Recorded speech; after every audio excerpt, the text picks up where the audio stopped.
Where do you get your ideas from? An idea tree. Oh, you fucking lucky duck. I can't get one of those. You just got a whole bunch cut down. But none of them were idea tree. No, it doesn't matter. I had an idea that popped. It was weird how it popped into my head. I've been having these a lot lately. I guess it's good. It's like creativity. I think it's because I'm writing one thing. So it's like, hey, here's a bunch of cool shit you could be writing. You're just trying to come up with new things to distract you. Yeah, either that is just because I've been reading David Foster Wallace. So now I'm just all about character studies in like my subconscious, not like my actual writing. I don't care so much. But in my subconscious, it's like, hey, what makes people tick, man? Well, I was delivering to a healthcare place that I always deliver to. And there's one guy who works in like the receiving. So I see him all the time and they have to wear scrubs there. This particular time, he must have been his day off or something. He was just wearing assless scrubs. No, not assless scrubs. That would be a different story. He came in wearing just like street clothes. So I guess he wasn't working that day. And who knows what he was getting. But a weird thought instantly popped into my head. A very nefarious thought. It's like, this guy's going to shoot up the place. Like, I don't know why. That's just what popped into my head. I was like, this guy is going to, like, do one of these crazy work shootings. And then, like, I'm wheeling in the stuff I'm delivering, and he opens the door for me like he normally does when I'm there. And I was just thinking, wouldn't that be interesting, like, if you think about, like, some kind of shooting or something, just from, like, the point of a character study where, okay, this character, he goes about his daily routine, you know, Monday through Friday. We'll just say like a basic 9-to-5 job. And he's doing, you know, what he always does, but then maybe he gets fired. Okay, so he's fired, and then he's like, oh, I already hated that job. I'm gonna shoot it up. So what I'm gonna do, I'm gonna shoot it up. So he goes back, but still subconsciously, there's that fucking base, like, this is what you do at work mentality, even though you're gonna do something horrible. And I was just thinking, like, how could you stretch that too? Just think about like somebody who worked at like some shitty retail place forever, and they go in and they're going to shoot up the place, but then they notice like a clothes hanger is like crooked and they fix it real quick. Or I was just thinking, because he held the door for me, and I was just like, what if he didn't even realize he held it? What if he was going to go shoot up the place, but he didn't even realize he was still being nice to somebody because that's what he's almost trained to do? I was like, you could have an interesting story just with those aspects, I think. What I like about that idea is just like that random, like, act of kindness before something terrible happens that nobody knows that can foresee. Well, that could build the tension too.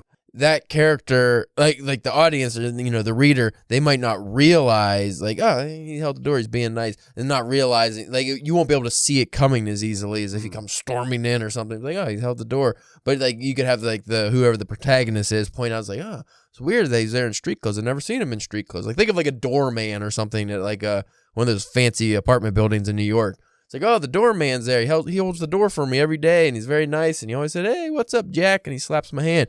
But today, he was wearing street clothes, and I thought that was weird, because he's always working on Mondays.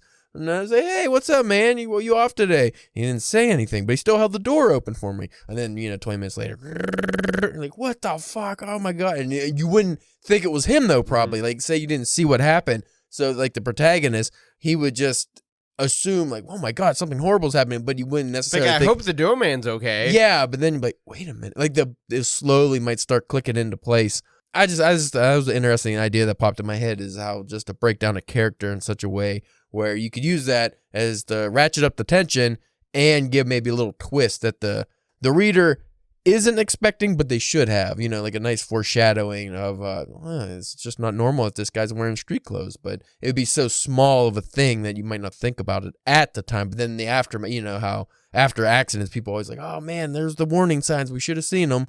But yeah, because David Foster Wallace's work, he has all kinds of crazy shit like that, where it's like at the end, you're like, oh man, should have seen all of that coming, but he was just so smart that I didn't. The other bit of fun news before we go into the actual episode, I did take your recommendation and listen to that Kingcast episode with Stephen King. Yeah. That was pretty good. What I found interesting about that particular episode was how detached a writer can get when they have so much work out. Yeah. Because, like, while he was giving, like, genuine answers and stuff, like, they kept bringing up Revival because it's such a good book. And you could tell, like, he really doesn't care about that book too much. Like, he didn't know that he didn't remember the main character, one of the main characters' names. And he was just going on about, like, oh, wait, what happened here? What happened there? So he wrote the fucking book, but because he writes so much, he's kind of detached from it. And you figure, too, like, that's newer within, like, the last 10 or 15 years.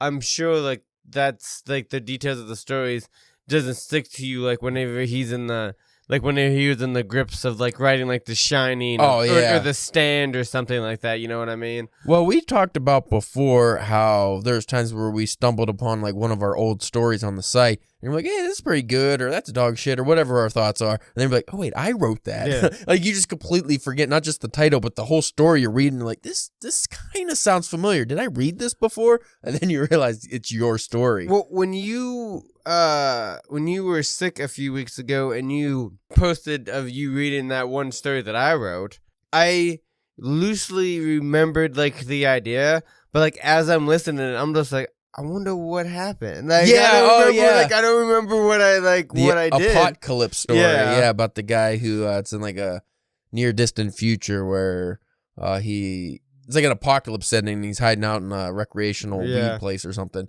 I forgot about that story too, but yeah, it's funny. Like, so you listen to it like, wait, what happens here? I wrote this story. I don't remember what happened. But imagine being like a Stephen King with full books that people love and cherish and come up, because everybody has a personal favorite. They come up to you and ask all these questions and stuff, and you might be like, I fucking don't remember. No clue. I ended up listening to another episode, the following one. You think you would get mad if like, say the one time I got to meet him and I was just like, and I don't know, like, this isn't even my favorite book, Mr. King, but I gotta know how much coke was consumed before Kojo, because you know the story was the bender through like the weekend or whatever, but like how much? Do you remember how much how much coke did you have to snort to fucking create Cujo? I feel like he wouldn't get offended by that, but I don't know him, so I don't know. And then I listened to the following episode that had Patton Oswalt on. Oh yeah, and they talked about the thing they talked about was the Jaunt, which I never read.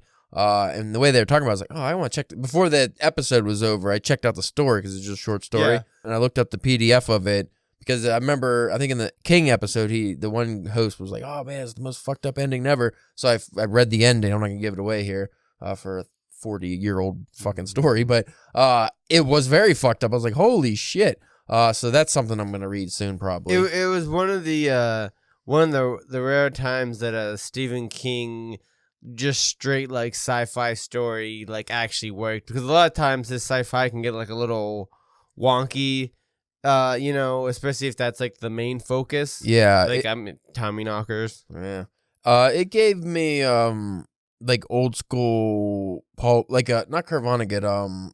I can't remember now. There's an older sci-fi writer, Philip K. Dick. Kind of gave me like kind of those vibes, but with like this really fucking twisted ending, and I was just like, oh man, I'm gonna have to check that out because it's only like 16 pages or something. I saying it should be in. Yeah, I have it. I have it in the collection. Yeah, in one of your collection, the digital thing you got. Digital intro music.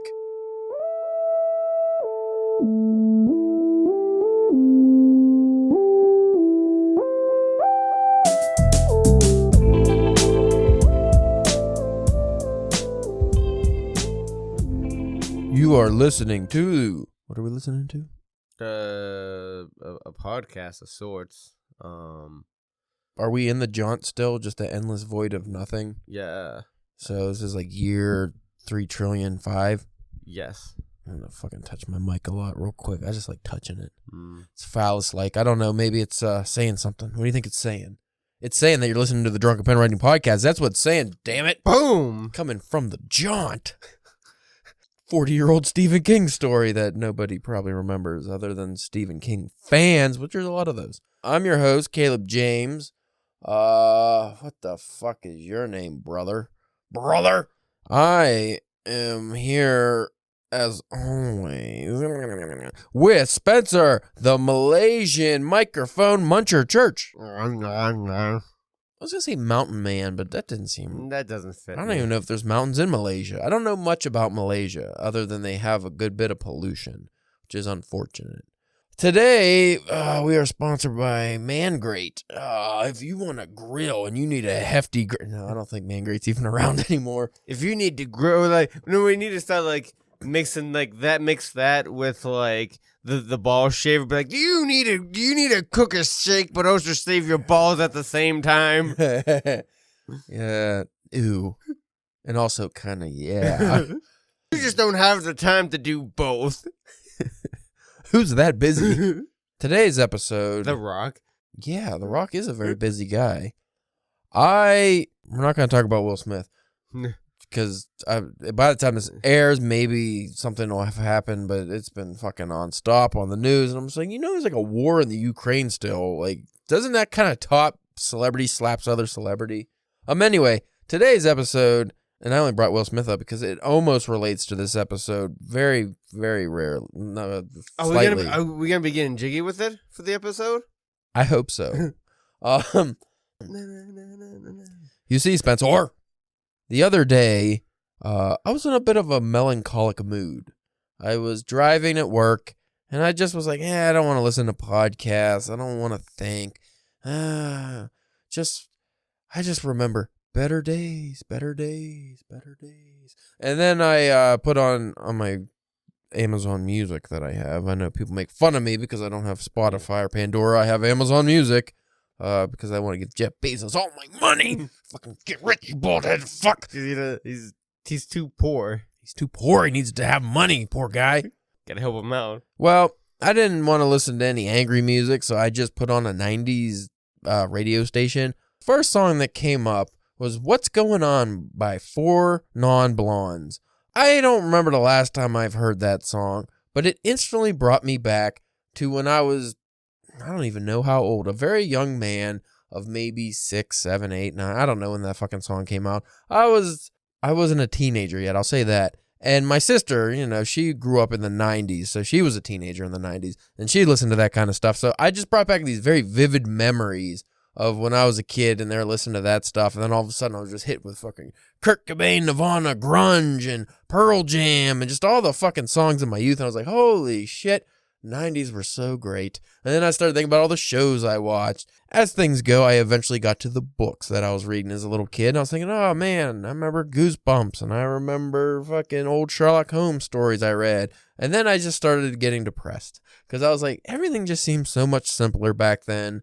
And like when I started writing when I was a kid, it was on old, ancient, it's probably worth $1 million now, but it's probably in the garbage somewhere, old typewriter. And I was just like, oh, those were such fun times, just telling stories for the fun of it. And then I just started thinking, I wonder what Spencer was doing in the 90s. I wonder what old Spencer was listening to and what he was writing. And then, because you're a couple years younger than me, so yeah. I'd imagine 4 Non-Blondes wasn't on your playlist. No, I mean, probably Unless not. your brother was listening to it, I don't think so. But no. But, so I figured a little nostalgia never hurts anyone because that's all we live through now because life sucks so bad. Remember berries. Remember? We'll start off with books because we got into, you talked about this before, like when you first started reading Stephen King and comics and stuff. But what was your first literary adventure? Because mine, I think I mentioned this on the podcast. My cousin actually owned a used bookstore right next to my house. Yeah. Which is why I started reading things like Moby Dick and Sherlock Holmes when I was way too young to understand that stuff.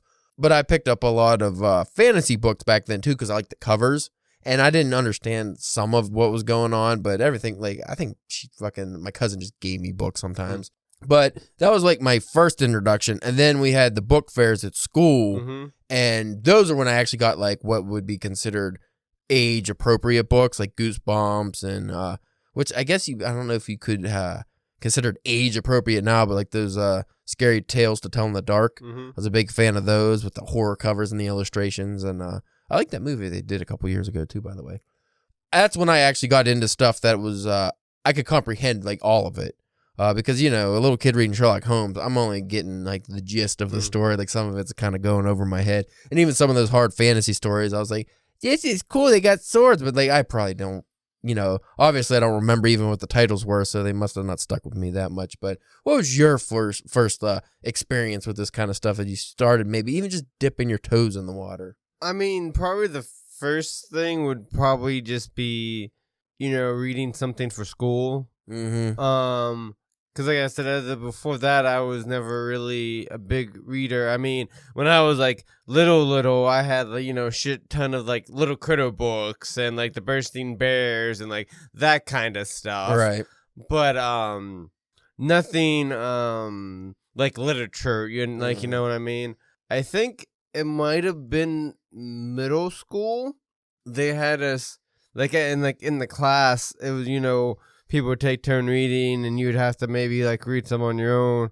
The Giver, I forget the name of the author, but it was like I think they made a movie out of it not too long ago, but it was, they lived in like these people like lived in these like walled off society, and it was very like things were gray and stuff, but if you got outside, like I can't remember exactly what it was. It was almost something that I was thinking about seeing if I could like track down now to get and to just give it another read now, because I think it's supposed to be like a very like popular book. If not, I can't remember if it was just like a young adult's novel, because they didn't really have that kind of stuff back then. We had, which is still probably before our time, but they're still lingered around, was like Nancy Drew and the Hardy Boys. Yeah. I don't know if they were making new ones at the time, but I know like at book fairs and stuff, I would always see those. And like I said, Goosebumps was probably the closest to like the books for, our age bracket. I don't know if you went back and read a Goosebumps now, what age group would you put that in? Yeah. Because I feel like a lot of YA stuff almost falls under that now, just because of the writing style and everything. So, because R.L. Stein writes kids' books too. So if Goosebumps aren't actually kids' books, then what are they? Yeah, true. Or I think he writes adult books. I'm thinking of James Patterson, who writes kids' books. But again, James Patterson book versus James Patterson kids book. What's the difference? Then maybe the themes of the story. It's interesting you brought up about like the books you had when you were a very little kid. My actual initial love for reading stemmed from my mom would always read me books when I was a little kid, and I would memorize the books, like some of my favorite books, and then I would pretend I was reading. Before I even knew how to read, I would read them out loud, but I was just, reciting verbatim what I memorized. That would remind me, because my mom would read to me too, and like she's always thought that like I wasn't like listening, because I'd be like just like fucking off, just like laying there, just doing weird shit, not really looking like I'm focusing. But then like she asked me questions afterwards, and I would answer the questions. But I remember one of the books was Holes. Oh yeah, Holes. So I can't remember if we actually shout out Shia LaBeouf. Yes, yeah. I can't remember if they actually finished that or not. I think we tried Harry Potter for a little bit, but I don't know. Also, too, like whenever I was like younger, because like I got into sports and stuff a lot, whenever I was still pretty young. So like that took up a lot of any kind of. That seems like that sucks a lot of kids time away from reading. I don't know if that's just me, but from the people I know who got into sports early. And I'm not talking about just like, playing after school. I'm talking about like actually on the team, going to practices, doing summer baseball, shit like that. I noticed a lot of those people growing up aren't readers at all. Like they just never got into reading. They never had the time. Like you figure like a baseball schedule for like Pony League, and then you think of like a little league football, because most kids like do all the sports too. Right. So I can see that being almost detrimental. I brought up my mom reading to me because I think that's a very important thing that parents just they should do, even if they don't like reading themselves. And I feel like a lot of parents don't do that to their kids. Like they don't read them stories to them at night. Especially nowadays, they just like hand them a phone, or hey, well, play a game on your phone, or look, watch videos on this tablet or something. Like read to your fucking kids. Even if you don't like reading it all yourself, you want your kids to read. Come on. Or hell no, like if you don't feel like doing it, just fucking get an Audible book or something. And and have somebody read to the kid. Yeah. Play like a chapter or something a night. I was one of those kids when my mom would be done. I'm like, no, just, another one or a little more. Or like, I didn't, never get enough of it. And I was the kid who had the flashlight underneath the blanket at night. And my mom wasn't even checking up on me. She didn't give a fuck what I was doing. So she thought I was doing something under the blankets. It was a lot worse than reading, but I would be under there with the flashlight just because I probably saw it on like Doug or something, but some kid show. But I used to always do that. And you'll like this, Spencer. And it's a shame I can't even remember a single title.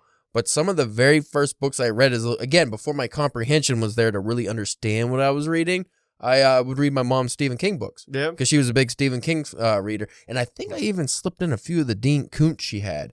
And maybe that's the reason to this day I don't read Dean Koontz, because I must have had a bad experience as a kid.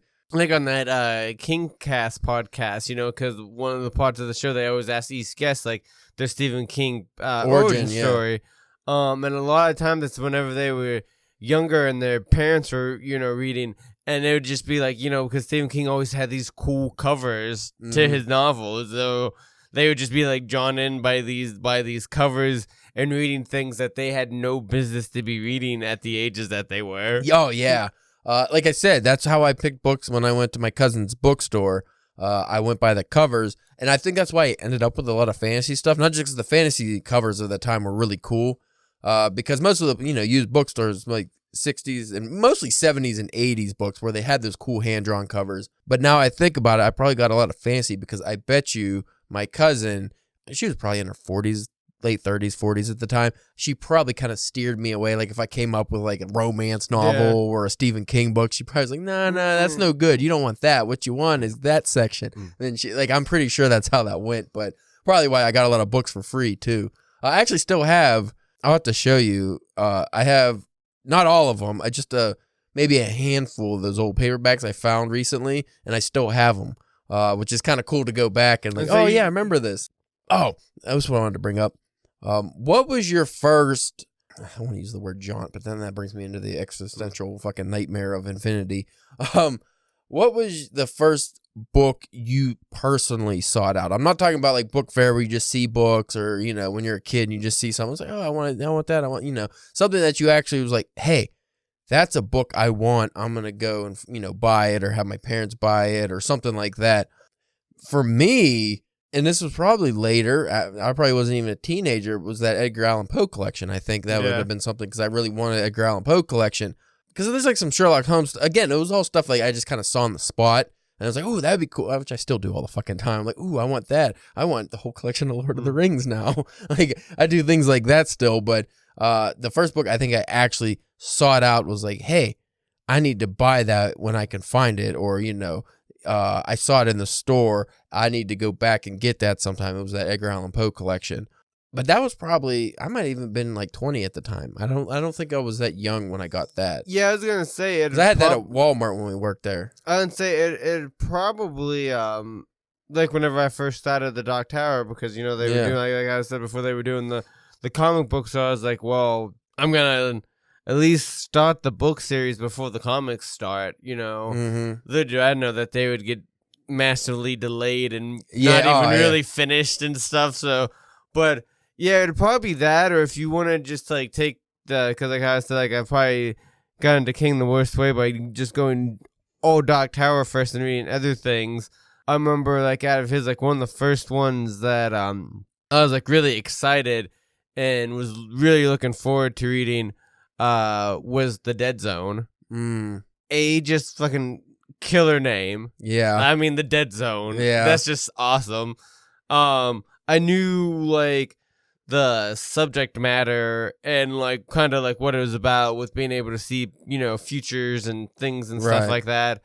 And it still just falls like within that like that window like of his like first 5 or 6 novels, or just like these, for me, like those first couple are always like they just have like this feel about them when you read them, that the nostalgia. Maybe you're just it's just like that. What else to do? Like, because like you said that those are the beginning of his career, so he was still hungry or still just trying to prove himself. Like, not trying to say that he's phoning it in now or just putting stuff out, but he had something to prove with every novel. Right. Whores. Always whores on that damn phone. That's a good segue actually into what I was going to ask you. I wanted your opinion on this matter. First prostitute. I'll bring it up here. Ashley sent, because apparently he just likes to ruin my day early in the morning by sending me things that make me mad. I don't know why. And if it's early for me, that means it's like 2 hours earlier for him where he is, but that's probably late for him. Yeah. Well, it's early for us. He found some fucking poll on the internet or somewhere on TV. I don't know. He said, I saw a recent poll given to the mass public. It was asking which the poll taker would rather get rid of if one had to go. TV, music, movies, or books. And I already know just reading that, I was just like, oh, God damn it. Now it's going to make me mad. So he said 8% said music, 11% said movies, 30% said TV, and 51% said books. And then, to really fucking pile it on me, he said one of the comments was, who, and he wrote it like they wrote it, so it was all fucked up, but who even reads anymore when movies are everywhere, more important to our culture than books? That's a quote of what he read. That also has to be from like a young guy. Well, most likely. But I think that's what the poll was. Like they wanted, just, I don't know, the general public. So what made me very angry when I was thinking about that, and then I don't know if it made me not necessarily calm, but just kind of accepting, was I thought about it and I thought to myself, one, I can kind of see why modern fiction sucks a lot of the time now, because people, if they're so obsessed with, TV and movies and stuff and they don't read at all, and they're just constantly glued to entertainment that's just, coming at them, their imaginations probably aren't very good. I would imagine almost non-existent for some people. If you're, especially now that you have generations born with, like a kid born in 2010, they've not just had good internet their whole life, but YouTube, Twitter, social media, all this shit their whole life. So they don't really have to think for themselves when it comes to entertainment. Meanwhile, when we were kids, not to say our generation was better or anything, but the old member berries from the old nostalgia bomb here. When we were kids, like in the 80s babies and 90s babies, we had to entertain ourselves a lot because your TV shows that you liked only came on at certain times, and that was it. That was it. There was no rewatching.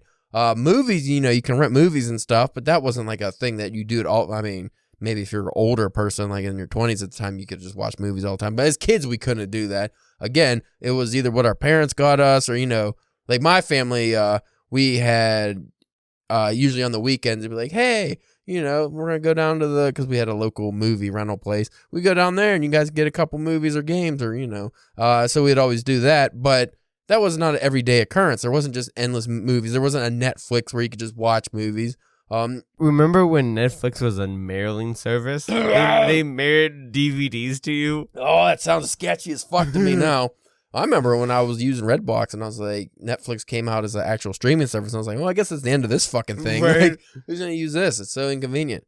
That was that sweet period, though, when you can have Netflix for like $1 and then you could have all these movies and stuff and you didn't need 50 streaming services. There's only one. Now everything's a streaming service. But Blockbuster really fucked up by not doing that, by the way. They could have easily beat Netflix to the punch.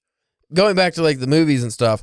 So, like, there was huge chunks of our time where we just had to entertain ourselves, I played with, like, G.I. Joes and stuff, and I created stories. Even though it wasn't writing, I was always creating stories with my toys. I can't tell you how many, like, alternate, like, reality storyline, like, Dragon Ball. Oh, yeah, you come up with. Yeah, because I had a lot of those toys growing up, I mean, essentially what we were doing was fan fiction. Pretty much, yeah. Like, I did, and I was big, when we were little kids, I liked wrestling for a big, chunk, like, I don't know, when I was like 10 to maybe 15 or something, it was all about like wrestling, the Attitude Era and stuff. So I had all the wrestling toys, and what I would do is like, because kids nowadays, they're out there smoking crack and, prostituting at 10, but we played with toys like losers. So I would sit there and I would play with my toys and I'd come up with storylines like they do for the, actual wrestling, but I'd come up with storylines and, The Rock's going to kick your ass, Undertaker, and have like this long drawn out thing. But I feel like kids don't do that now. Just to go back real quick, where you were talking about like just like how much more entertainment things, like because there's been like multiple like comic like podcasts that I listen to, and when they're talking to creators or even talking to like owners of shops and stuff, they bring up it's just like you're not just trying to outsell the next comic book. You're going up against movies and shows and just sports. Which and holds people's entertainment a lot easier than comics do. Yeah, and then, whenever you get into the pricing of things and stuff. But, I mean, that goes with, that goes the same with just regular reading or just, I mean, even other, like, shows and stuff. Like, how many shows have you probably wanted to watch, but you can't ever get to any of them? Yeah, there's just an overabundance of stuff. Meanwhile, in the 90s, like we would have a select handful of things that'd be like, hey, we're watching this, and that's what we're going to watch, and it's fine. Toonami, when it was on during the day, when it was the daytime, fucking... You know what makes me most sad about all that, though, is like looking back on it, because I'm sure if kids look back now, it's like, what? You had fucking phones connected to the wall? You fucking had dial-up? What is dial-up? Like, because my family, we were very late to the computer. I didn't have my first computer with internet until I was an adult and got it myself. Yeah. Like that wasn't a thing for my family, 'cause we were poor. Even cable was like, unless we can get a deal or steal it, we didn't have cable a lot of the time either. We had to do the old Skinamax. You see the titty all blurry and like one's over here, the other one's over there. Yeah, and that's what you got and you liked it. And there's a whole discussion about pornography in the youth today that you can have with ease of access. I would be wrecked if I was a young man, not like in my teen, like early teen. Now that's all I'd do. I'd probably be a sex addict or something. Be a fiend. And no dirty Playboys hidden in the ceiling. Like, nope. Because my uncle had Playboys in the ceiling tiles, and I remember finding them. I was like, oh, yeah. What? And it was like, oh my God, they have hair down there? And like, that was a revelation. But now it's like, that's nothing. Like, fuck. You see that when you're like 5 years old, probably. Anymore. Now it's, that can fit there? Wow. Yeah, so I don't, but again, that's a different podcast. That's not even this podcast. We shouldn't be talking about that. What's that person eating? Ew, poopies. So, reused corn? What does that mean? Picking it out. But going back to like the imagination and stuff, I mean, there's always the 60s era of creativity, which was like very heavy drug stuff. And then the 80s had a very specific feel, and a lot of that comes from like the cocaine and crazy culture. But, and also about like that time too, like that's like a first. Like if you look at just like human history and like culture at that time, like I mean, I'm sure during like, you know, different time periods like over in Europe and things and stuff like that, you probably had something similar. But like at least here in America, that's like the first time like freely kind of thinking and just like the okay to, because could you imagine maybe trying to do some of that stuff even during like the 20s or something like that? You wouldn't be able to. But I mean, just like of just the creativity of like trying to create something like. Well, I think the 90s was one of the most creative times for experimental work. You look at the weird cartoons, the weird shows like Pete and Pete. You look at the fiction of the time. Like everything was just new and exciting. And it's not like now it's very formulaic, not even going into reboot stuff, like rehashing stuff or doing things based on nostalgia, like Stranger Things and things like that. We just have like this culture now where everything's very same. And I think that's why so many people want to stand out and like have wacky hair and try to, but then they all look the same anyway. Right. Like, it's like you all do the stupid fucking front perm for guys where they got the big dumb poof in the front, but they all do it. So you look the same. You're not standing out. And that's every generation has that. Like the mullets and I mean, like, I don't know about you, but whenever I was younger, I was part of the spiky hair. Yeah, like, I had spiky hair for a while. Taking way too much time before school. Yeah. Fucking, and like way too much. Like I'm surprised I still have a scalp. Like it would get to the point where you like could put a book on top of it and it wouldn't like bend. My brother, who was 5 years older than me, so he was an actual teenager in the 90s. He went through a punk phase and he super glued spikes into his hair. Yeah. And then afterwards realized what a bad idea that was and had to go bald. I don't know how he got that out. But like it's just very sad to see where fiction and stuff is gone because like there's just a very like the people who are creating still some of the most entertaining stuff are all older. They're all probably like Gen X people for the most part. I mean, there are people in our age bracket, but a lot of them are like 40s and 50s and even 60s. Like still Stephen King's still popping out books that people really care about. Not all of that's just because, you know, he's such a good writer and he's fun and makes good stories. Like, a lot of that is just because there's not much else to compete with that's really quality. And we don't even have to, like, do the addition of, like, woke culture or anti-woke culture or politics or any of that stuff into the fiction. We're just talking about the actual stories themselves. Because you look at, like, a lot of the YA stuff and the commercial fiction, a lot of it's, like, the same fucking stories.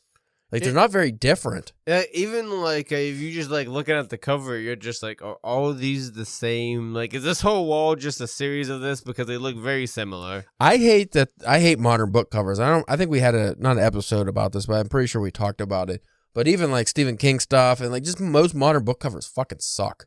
Like, they don't draw me in. They just look like you said, the same, and you don't even know what the book's about most of the time. That's probably one of the reasons why, because, like, the past few years there have been a huge, like, manga boom, like manga and anime. Because they're more original. And, and we've talked about this before, you know, in different episodes, but, like, that's, like, one of the reasons, like, I find myself gravitating to manga and, like, more animes is just because of, like, the different kind of stories that they're telling. I don't know if it's because of the culture thing over it. You Well, know? even if they're not original, they're original to us. Right. Because that's why I read a lot of Japanese fiction, because it's just a different perspective on life. Like even like the Haruki Murakami stuff we read, or like Coin Locker Babe is a good example, because that's a more, so like in the 80s. Just seeing 80s Japan compared to like because we know 80s United States and Western Hemisphere, just even 80s Japan, it's like, whoa, this is like fucking weird. And then it's just like, it's cool to get that perspective on stuff.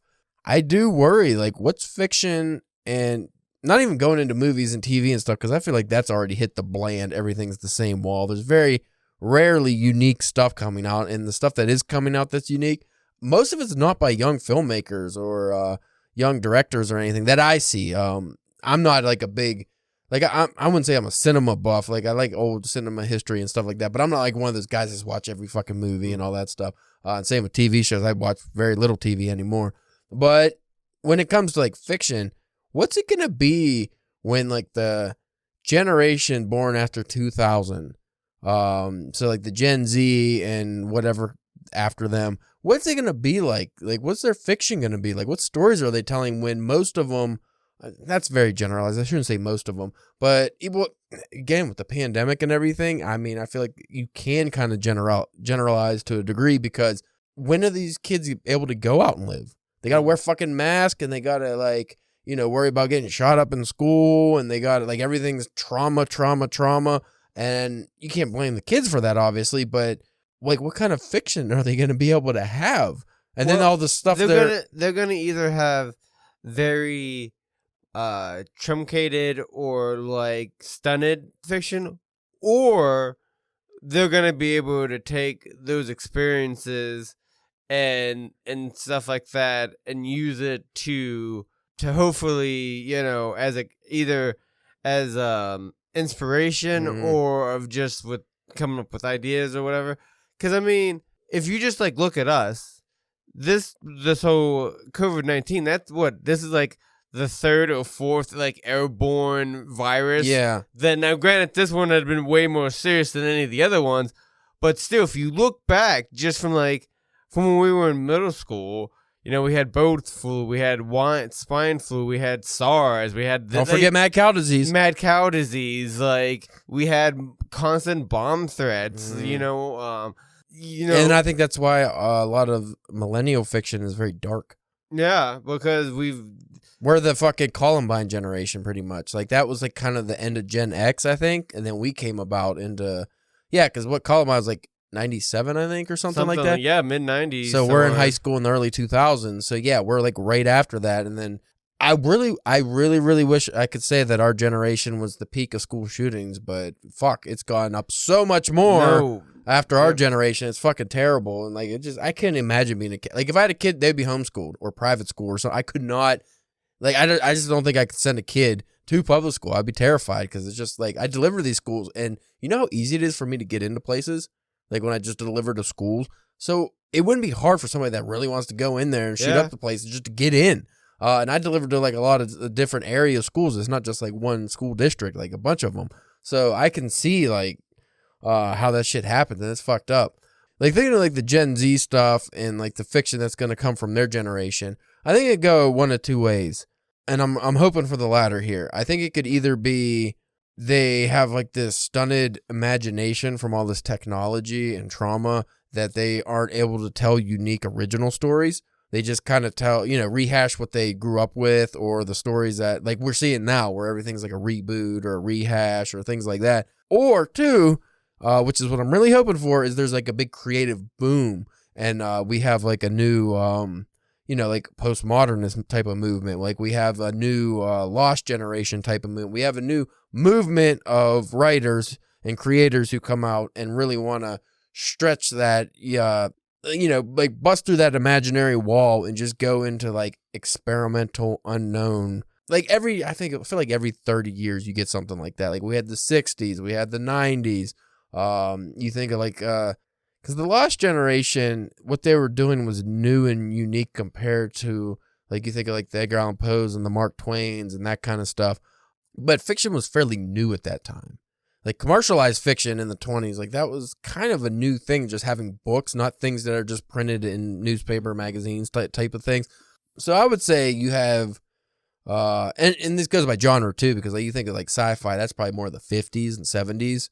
And obviously like horror and stuff, I think that came about more in the 70s and 80s, then peaked in like the early 90s. I think comic books, they have their own trajectory, but I would really like to see like the kids now really try to experiment and change things and think in a way that our generation hasn't been able to, because we didn't grow. Because could you imagine what it'd be like growing up with so much technology that like this fucking thing that rules my life, this dumbass phone. Like I couldn't imagine being glued to TikToks at 8 years old. Right. Like I would never get anything done. Like I would have never been able to play with my toys and have any kind of imagination grow, because I would have been doing that, watching other people do stuff. Well, I do feel that we'll all get into the point that, especially as we're talking about like the generations after us, I think whatever does survive and is being made, I think it's gonna all be, or not all be, but the majority, it's gonna be like, like Kindles or on your phone. I unfortunately do see the way of like the physical copybook, not, you know what I mean, becoming more of an antique or kind of thing. Like physical book would become the typewriter. Yeah, kind of, yeah, because I mean, just like, people aren't gonna want to have the space for it. It's gonna be for like those people, rich people. Oh yeah, people who want to like collect things or stuff like that. Like I think that there will always be bookstores, and there will probably always be like newer printed books, but I could definitely see like it being like 80-20 digital. Yeah, well, China has, I think, like this giant bookstore. It's all digital. You just point to something, and I don't know how it works. But I was just thinking, like, that's depressing. Like, I like being able to flip through a book. That's another thing. We'll end on this. I mean, it has its good things, but it's also Well, I feel like this current generation, even, they're really missing out on the experience of like the used bookstore and the because even you go into Barnes and Noble, it's not the same. No, I mean, it's cool to go in and you can look at books and it but it doesn't have that magical quality, say, of even like a Caliban's in Pittsburgh has, where you go in there and it's like just all these used books and stuff, but you can just like get lost in the racks. And it's so, because like, you go to like a Barnes and Noble or like a Books A Million, and you know that there's like certain books, like I've been looking whenever the last time we were in Michigan and we were at the Literati, and I got that one book up there. It was from a comic book author that I like, but it was his second book. And I mean, like the two books they're completely separate. They don't go together at all. No? But I wanted to get his first book, and it's like, I go, but like, hey, ask one of the ladies at like Barnes and Nobles, whatever, like, hey, do you know if you guys have this? And they're like, no, we can order it, but it's like, if I'm gonna order it, I'm probably just gonna order it from Amazon. It's cheaper, and do it myself, like, you know what I mean? Well, here's the really depressing thing. I think about this from time to time. Me and Mindy were driving. I forget where we were coming from, but the one sub place that I grew up with, they burned down and now they reopened. It's like a soul food place now. And I was depressed about that, but I looked like right next door, because that was the Talkies movie rental place when I was a kid. And that's where we always rented movies. And I just started thinking about like when I was a kid and me and my brother would walk down there and we'd look through the movies and stuff. And we would talk to the guy that worked there and he would tell us about movies. And we would be there for like 2 hours just fucking shooting the shit. And we weren't, we were pretty young, but I was just thinking like, that's the same thing in bookstores. We didn't really ever got to have that experience here too much. Like I said, I had my cousin's bookstore, but that went out of business. But like our area doesn't have used bookstores anymore. And the used bookstore is really going out. Even just like local bookstores with new books. Like the Literati was a cool place. If we lived in Ann Arbor, I would be there all the time and just talking to people. And it's like, it's cool. You get to share an interest. Like you go to the comic book shop. I like Pittsburgh Comics. You go there, you just shoot the shit, talk, you end up there longer than you are, just fucking picking up a book and leaving. Mm-hmm. You're there for a long time, just talking, having a good time, and you form connections and you learn about new books and you share your favorite books. You don't get that with digital. You don't get that if you're just buying off of Amazon. And I feel like that's what this new generation is going to miss, is that personal connection. Because it's hard for me to be like, Well, like, you know, like I just told you, like I just bought a whole bunch of digital copies of Pauly Cooley's, like his first couple things. Yeah. I read those and I like those. I can't be like, oh hey Caleb, borrow my Kindle and check these out. Yeah, it's fucking poop. And that goes with like the library too. Like the library is one of those places. But I mean, when's the last time you've been to the library? I haven't been in the library for fucking years, which is kind of depressing. But I like buying books. Yeah, I'm greedy like that. I like to own them. Because I let people borrow them. But I just like, could you imagine growing up when everything like it just feels so lonely. Like you're just sitting on your couch or in your house, and I just think of quarantine when everyone was locked up, and it was like I couldn't imagine being in a big city just fucking locked up. All this cool stuff's out there, but you can't go enjoy it.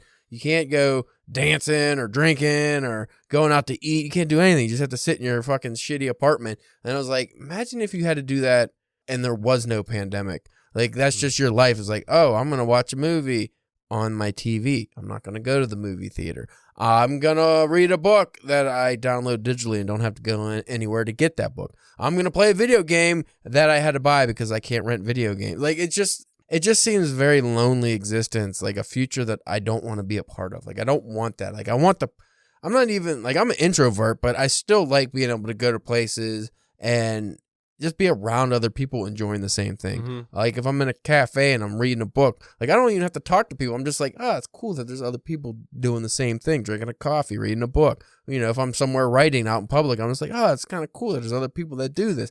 But if you're just alone in your fucking house all the time. Well, I mean, like how many times like have we went to a convention and like you've just got into a random like 2-minute conversation with somebody you bumped into while you go, like you're like, oh, dude.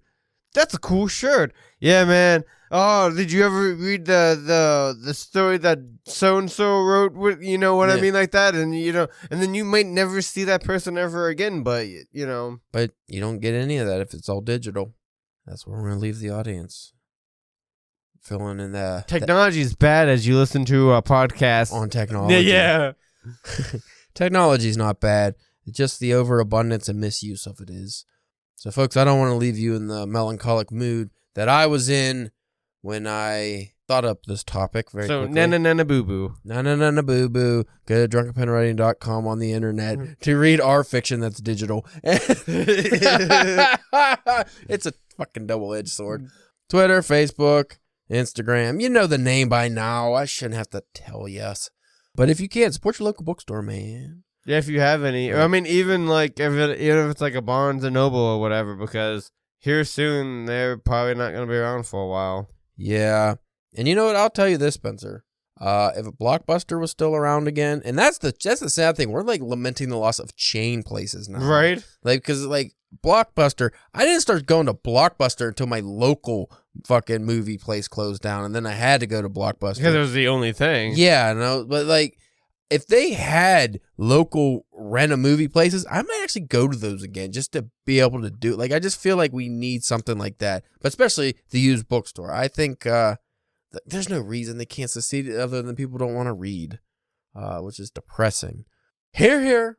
We'll just keep writing and, you know, see what happens. Maybe, like I said, Gen Z might revive everything. Maybe they'll have a nostalgia boom when they're in their 20s and 30s, and they'll want to bring back the things they never got to experience. Maybe they won't know how shitty it is going to Blockbuster and spending $20 on a movie. Like, maybe they'll want that experience. I don't know.